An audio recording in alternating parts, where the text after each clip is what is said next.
Albus Dumbledore is off to save the world, but he needs a little help from his friends. Welcome back to the channel, guys. The trailer for Fantastic Beasts: The Secrets of Dumbledore has dropped, and we've got this gorgeous new Phoenix logo. You know, guys, it's almost as if Fantastic Beasts has become the Dumbledore prequel. We had a hunch that would be the case, and there's a lot to talk about, so strap yourself in. This will be a long video. So we start at Hogwarts Castle, and we get a shot of the castle itself, the lake, the owlry, and the Quidditch pitch, and also the Viaduct Bridge. And it's Hogwarts, what else can I say? It's beautiful. The most iconic location in all of Harry Potter.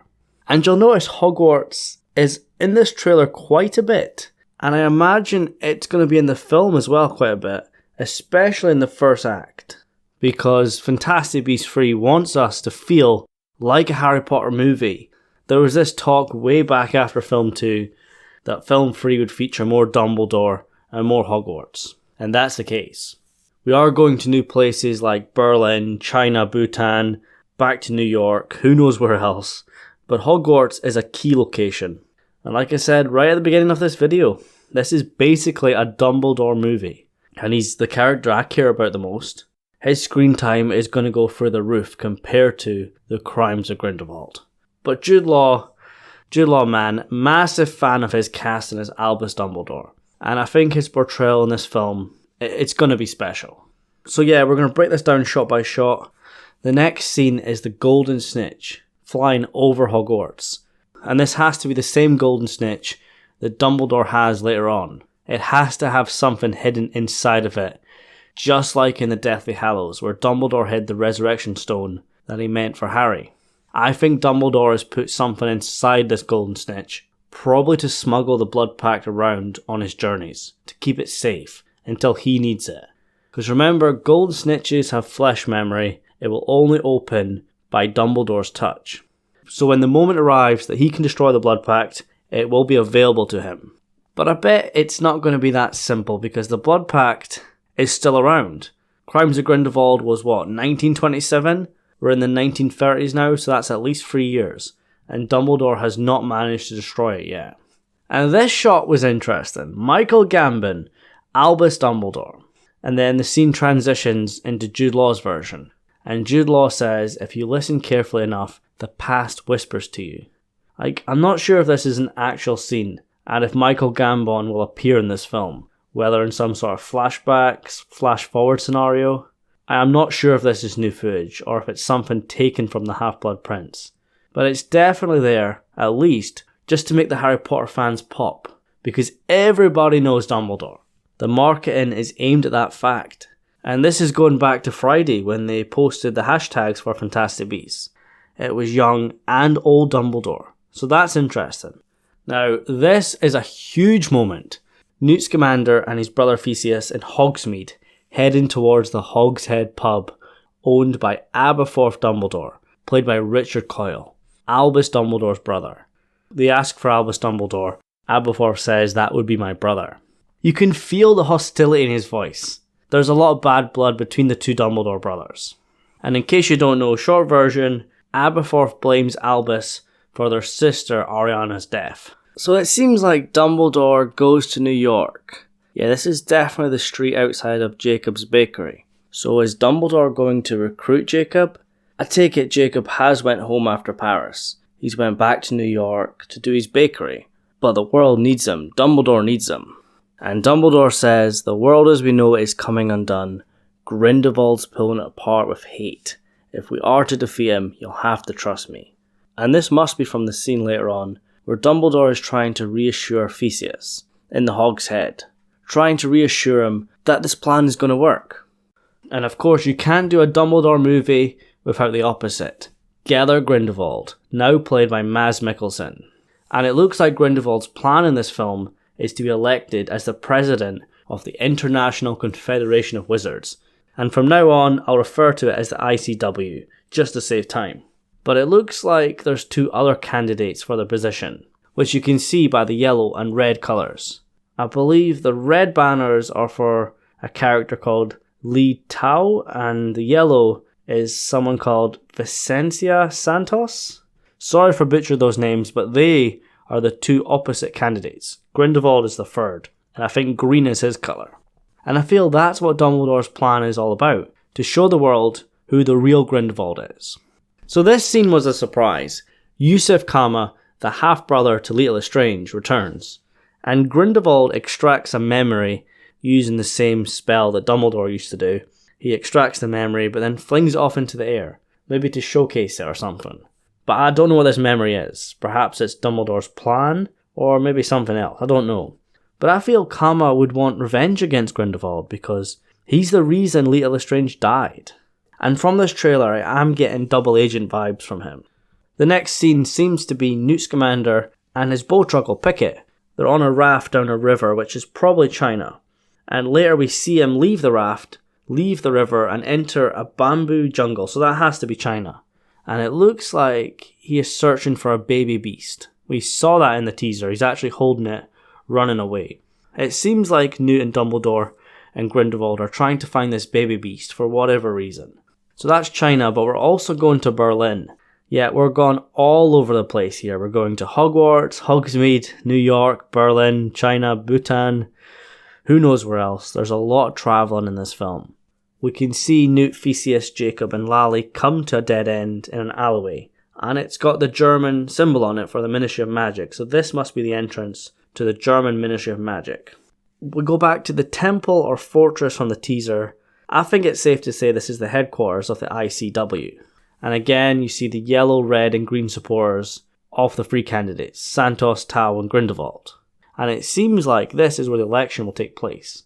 And it kind of looks like Grindelwald is set to win, but only Dumbledore and his team have any hope of stopping him. But the team has problems because Theseus is unsure. He says, this is the team that's going to take down the most dangerous wizard in over a century.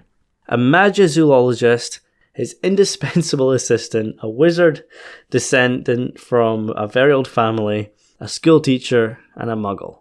And then there's Theseus, who was the head Auror, and probably still is, I'm not sure on that, and he was a war hero in the First World War. And it seems like he has his doubts about this team, and its leader, Albus Dumbledore. But Dumbledore pleads to Theseus to trust him, even at times when he feels like he's going against his instincts.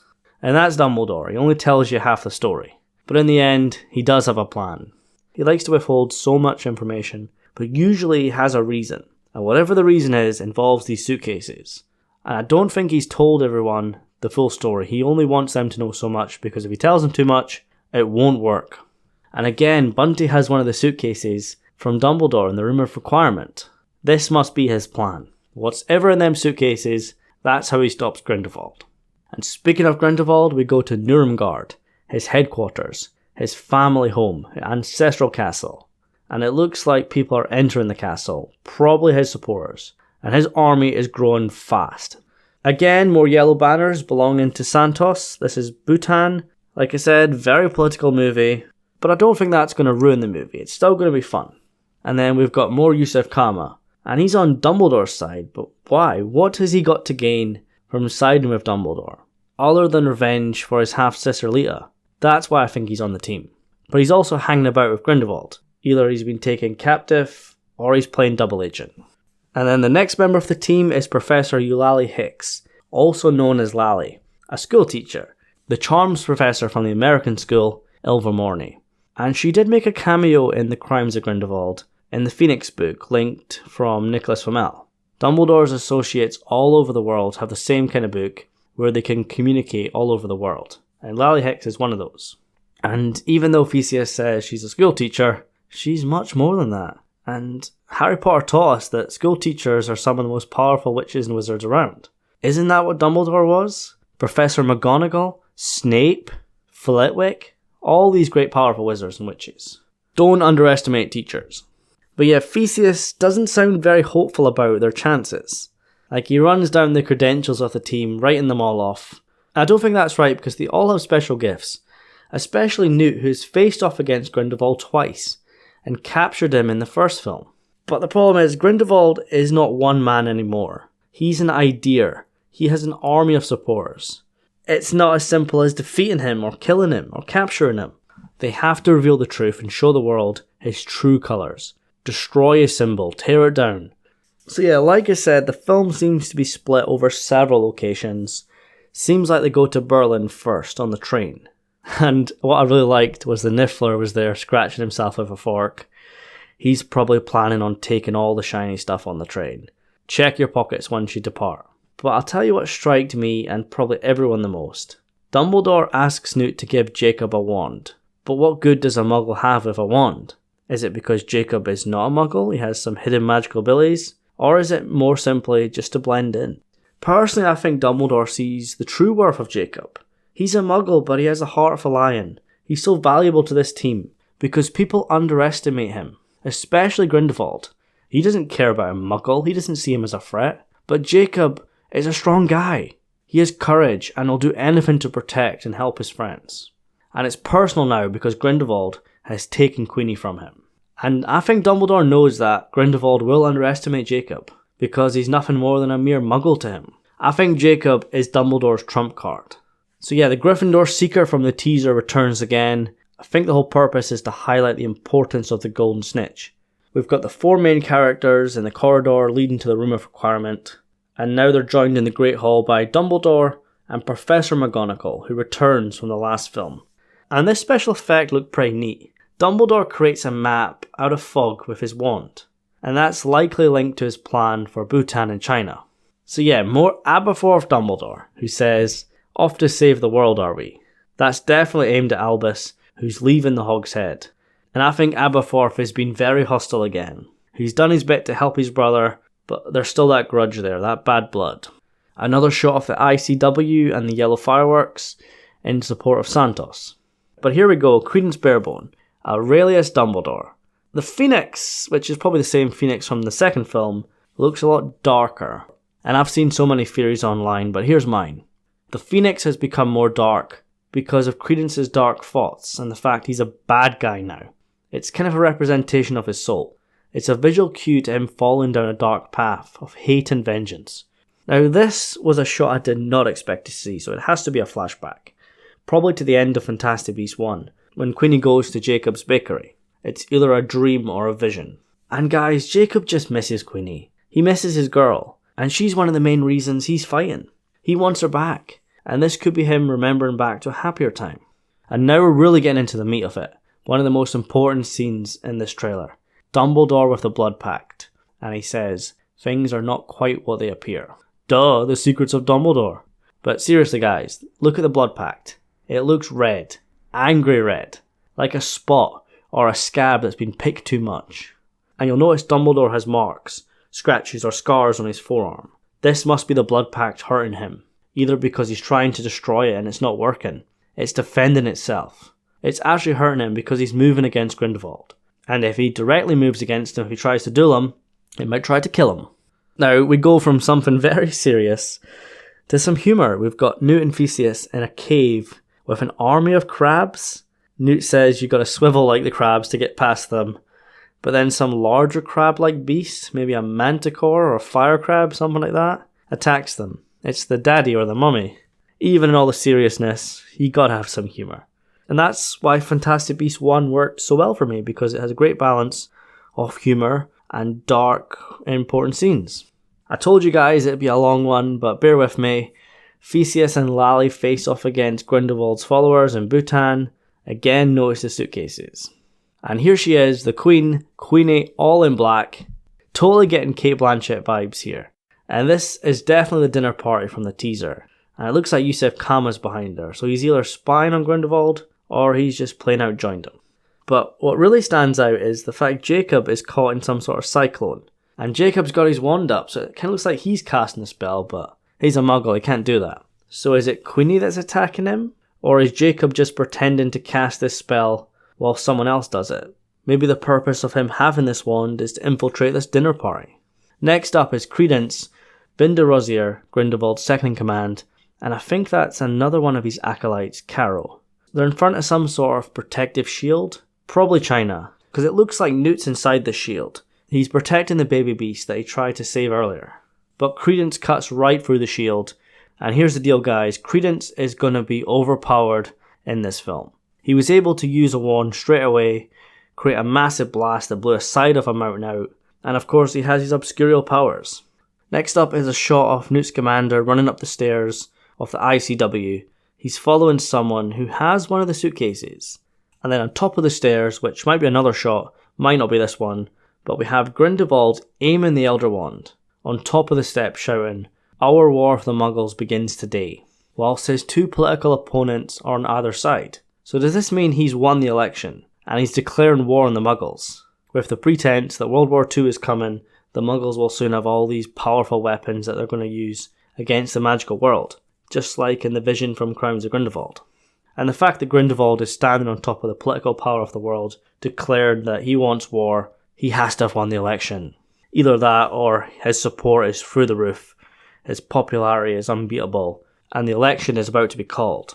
But one man and his team stands up against him. We get a close-up of Albus Dumbledore. He looks like he's full of emotion here, so he must be facing off against someone or something. Probably Credence, or maybe Grindelwald. And then back to Yusuf Kama, who seems like he's lowering his wand to the ground, surrendering. And I think Lally and Theseus are behind him.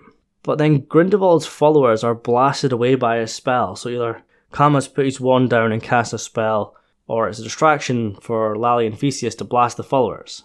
So we're almost done, guys, but we've got Grindelwald in an underground pool, probably Numengard. It's likely he's using this pool to have some sort of vision, because remember, he is a seer. And you'll notice to his left, to our right, the baby beast which Newt tried to save is there. So Grindelwald has this beast, but for some reason he attacks one of his followers, likely giving him bad news. And now, the big money shots, Credence versus Albus Dumbledore in the streets of Berlin. And Credence is pissed off, going in for the kill. But Albus is on the defensive. He doesn't want to harm Credence. He wants to get through to him, tell him the truth that he doesn't want to kill him. He cares for him. It's Grindelwald that's lying. But I think at this point, Credence is brainwashed. But I'll tell you what, guys, I kind of like the idea of this fight, because Credence uses the obscurial powers and then gets up close to Dumbledore, tries to physically harm him, but then Dumbledore disapparates away. I think that looked pretty cool. And we'll get to see more of their fight later on. But for now, we're going back to Hogwarts. Dumbledore inside the Room of Requirement, next to that portkey prayer wheel kind of device that sends them to Bhutan. We saw that in the teaser. And then we've got Newt being carried away by some sort of bat-like beast. You know, at times, guys, I forget it's Fantastic Beasts, and not Dumbledore versus Grindelwald and all the politics. It's a bit of both. You always have to have the beasts. And there's quite a few in this trailer. And another one, a very iconic one, is Pickett, the Bowtruckle, and for some reason he has Newt's wand. Likely Newt has lost his wand or been disarmed, and Pickett's there to give him it back, to save his ass once again. This is probably the bamboo forest in China, or the crab cave. And like I teased earlier, Credence, Aurelius Dumbledore versus Albus Dumbledore Part 2. Credence uses like black and red flaming obscurial powers from his hands, which you notice is very similar to his phoenix colours. But then Dumbledore shields himself with a white light and raises his hand like a Jedi to deflect the obscurial blast. And his light looks very similar to the phoenix in the logo, the white one. Are you telling me they have some sort of hidden Dumbledore phoenix powers? So it seems like Dumbledore's energy is like a light phoenix, and Credence's is a dark phoenix. And remember, way back to the first film, the obscurial was described as a dark twin. So that's an interesting thought. But it's time to go back to Hogwarts to end this trailer. There's a reason we started here, and there's a reason we finish here. Dumbledore creates the map of his plan, and Newt correctly answers something.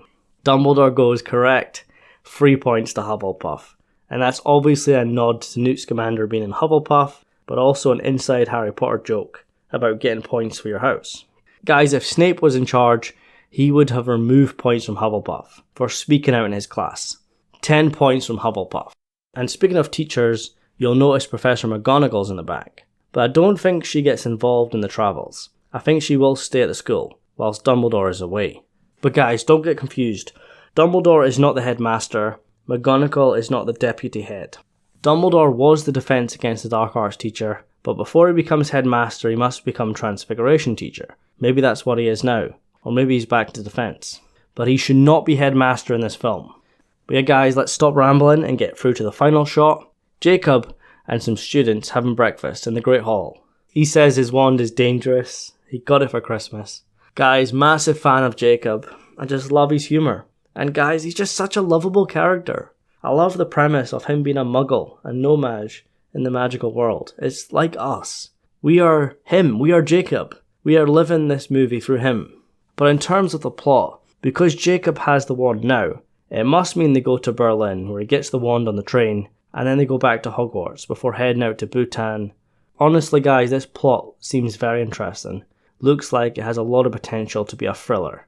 But more importantly, a fun film. A fun Wizarding World Harry Potter movie. And that's what the fans want. And from this trailer, seems like we got that. But this video has been so long, so we're going to end it here. Let me know what you think about this trailer. What do you think about what I've got to say? Do you have any other thoughts? Honestly though, this is just my general thoughts. I could spend a couple hours talking about all this.